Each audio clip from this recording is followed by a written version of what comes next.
Have you ever felt like it's too late to pivot from your career or chase your goals? Well, I'm here to tell you that it's not. Here's how I transitioned from being a teacher to working in the finance industry to now working on my MBA with the goal of becoming a business analyst.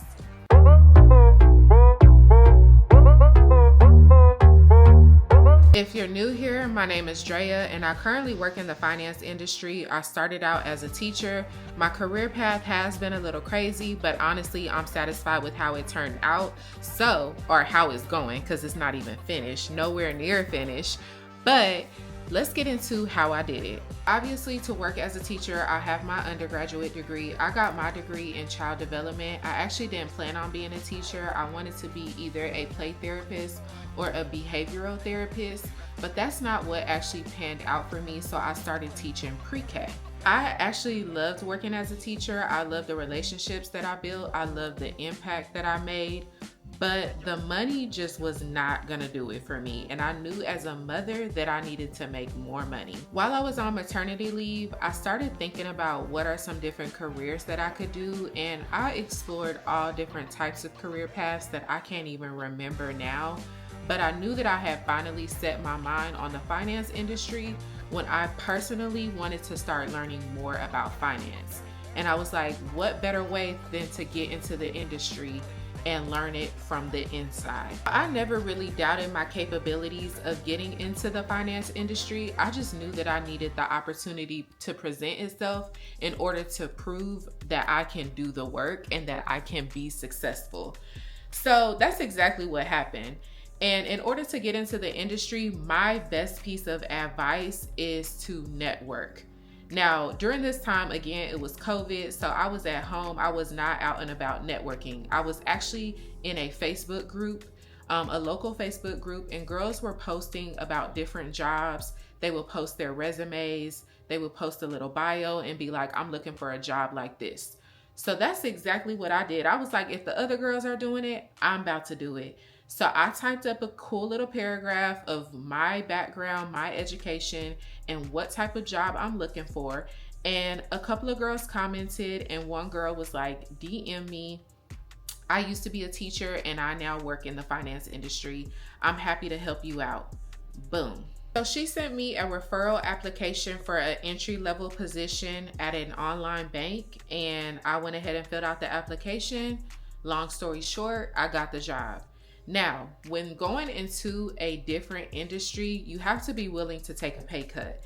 And I did take a pay cut, and I was in the position to take a pay cut.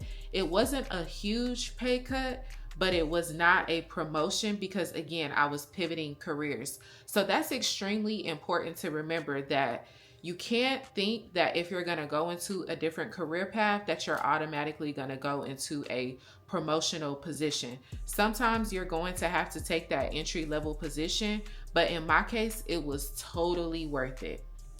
I ended up working that position for about 9 months, and then I knew that I needed to take my career path to the next level because I'm not an entry level type of girl. At this point, I already have a master's degree and I have my undergraduate degree. A lot of those individuals that were working in that role were either working on their degrees or they had just been working in customer service roles for many years. It's not to say that I'm above certain positions, but I mean, hey, if I got my master's degree, let's just be real. I'm above certain positions. Thankfully, though, I did start looking for jobs and I got my current role, which is it's a finance position for individuals who have about 2 to 3 to 4, 5 years or so experience. I guess you could say mid-level experience position. This role required me to get my financial licensing, so I had to pass my SIE, I had to pass my Series 6, my Series 63, and my life insurance exam. And I'm going to be real with y'all, I was very intimidated when I started the role. I was like, oh my gosh, I'm gonna have to take these exams. I hope I pass them. I don't have any background in finance except for my experience in the last 9 months. But y'all, I worked hard, I studied hard, and I passed all of my exams on the first try. So I was able to keep my role, and I have been in my current role for 2 years now. Now, when I first got into my role, I thought that I wanted to be a financial advisor, but that's not really what I want to do. I really don't like working with the general public. So I have decided to go ahead and get my MBA because I want a more corporate role, but I definitely still want to work in the finance industry because I love this industry so much. So some key takeaways to shifting or pivoting in your career is, one, you have to be willing to take the risk. If you're not willing to take the risk, you're never going to know what's on the other side. I know a lot of teachers and just individuals in general stay in their current role because it's what's comfortable for them. But if we remain comfortable, we never know what type of opportunities or things out there are going to interest us and serve us better in the future. You also have to be willing to invest in new skills. Now, thankfully, my skills were invested in by my company, which is another reason why I love this company so much. But you have to be willing to invest in your own skills. If you're not willing to invest in new skills, then you're not going to be able to pivot in your career. And let's not think that this happened overnight, y'all. This happened, and where I am today now has been over 3 years of work. So it's not like I just woke up yesterday and I got the role that I'm in today. And you also have to be willing to put in the work. Like I said, I'm working on my MBA program. I'm also a single mom, and I also have a full-time job. I also create content.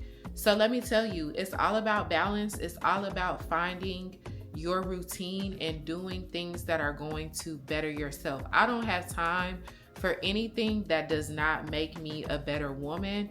So I already know that if it's coming down to my career or if it's coming down to being outside, it's about my career. And there's been plenty of Saturday nights where I'm kid free, but I'm still working on my goals, working on my career goals, working on my studies, working on my MBA program now. You just have to really be willing to make those type of sacrifices. You also have to be willing to trust the process. I'm trusting the process right now because, again, this is very unconventional. I'm going from working in the finance industry to now wanting to be a business analyst, but still in the finance industry.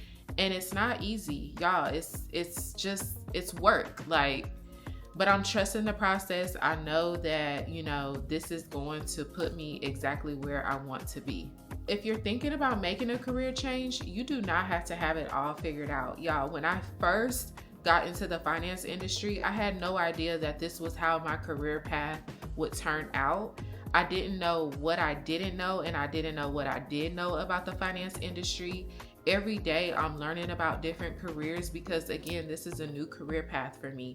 So I had to find and see what are things that I like, what are things that I don't like, what are things that I could see myself doing for many years, what are things that I absolutely know that I cannot do for the next 6 months. So have grace with yourself. Give yourself time to figure these things out. One thing I forgot to mention was to get a mentor, y'all. I have a mentor at my current job, and although her role is not something that I can see myself doing, she's just been someone that I can bounce my ideas off of. She's taught me more about our company, more about things that we offer, our benefits. So find somebody at your company, find somebody online maybe that is offering mentor services, and see what type of value they can provide you. Now let's get into the pay, because we already know that teachers do not get paid what they deserve. Again, my entry-level position, I did take a pay cut from being a teacher. It wasn't much, but it definitely was a cut. When I took on this new role at my current job, which is a mid-level position, I already was making more than I made as a teacher. So it was definitely an increase in income.